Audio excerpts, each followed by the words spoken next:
അടിച്ചേ.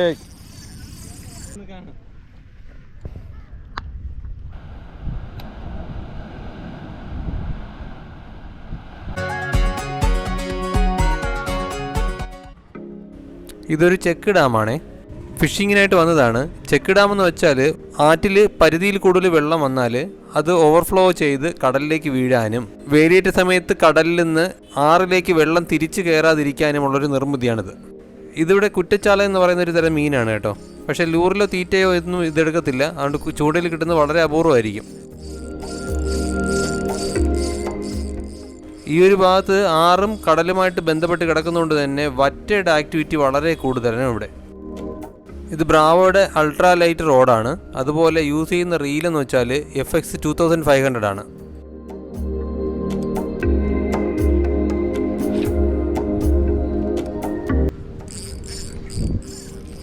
അടിച്ചേ.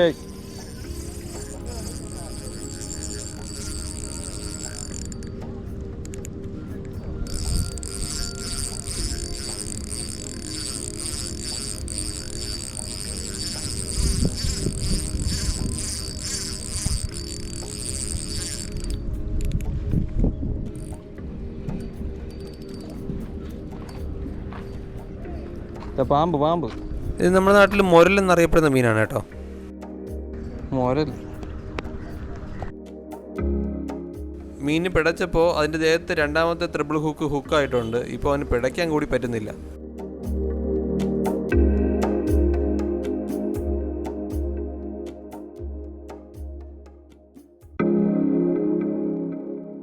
Live ഫിഷിൻ്റെ വായിരുന്നൊരു hook remove ചെയ്യുമ്പോൾ ഇതുപോലത്തെ ഒരു പ്ലെയർ ഉപയോഗിക്കുന്നത് വളരെ നന്നായിരിക്കും. അല്ലെങ്കിൽ കയ്യിലൊക്കെ ഹുക്കപ്പ് ആവാനായിട്ടുള്ള ചാൻസ് ഉണ്ട്.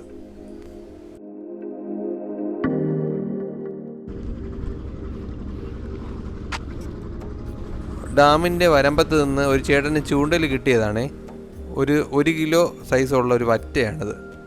അതും ഈ വറ്റ അടിച്ചിരിക്കുന്നത് ആറ്റിൻ്റെ സൈഡിൽ നിന്നാണ് കേട്ടോ, കടലിൽ നിന്നല്ല. യൂഷ്വലി നമ്മൾ കണ്ടിട്ടുള്ളത് കടലിൽ നിന്നല്ലേ വറ്റ പിടിക്കുന്നത്.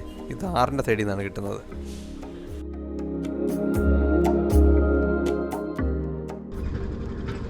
താങ്ക്സ്.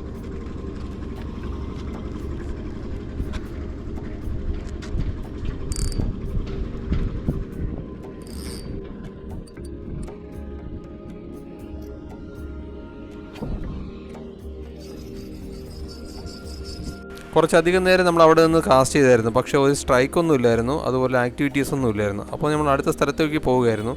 പോകുന്ന വഴിക്ക് കണ്ട ഒരു വിസ്മയ കാഴ്ചയാണ് ഇത്.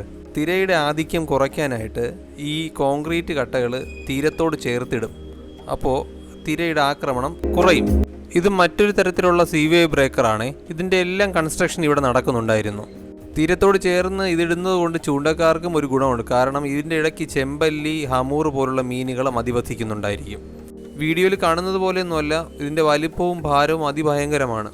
അതുപോലെ ഇത് പുലിമുട്ട് നിർമ്മാണത്തിലും വളരെയധികം പങ്ക് വഹിക്കുന്നുണ്ട്. അതിഭയങ്കരമായ തിര വന്നാലും ഇവയുടെ രൂപത്തിലുള്ള പ്രത്യേകത കൊണ്ട് തിരയെ ചിഹ്നിച്ച് കളയും. അതുപോലെ തിരയുടെ ശക്തി കുറഞ്ഞും പോകും.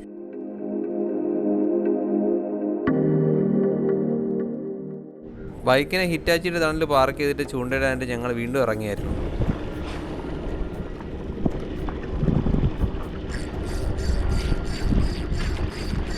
അപ്പുറത്തെ കടവിൽ നിന്നൊക്കെ കുറേ പേര് തീറ്റയിട്ട് മാലാവിനെയൊക്കെ പിടിക്കുന്നുണ്ട് കേട്ടോ.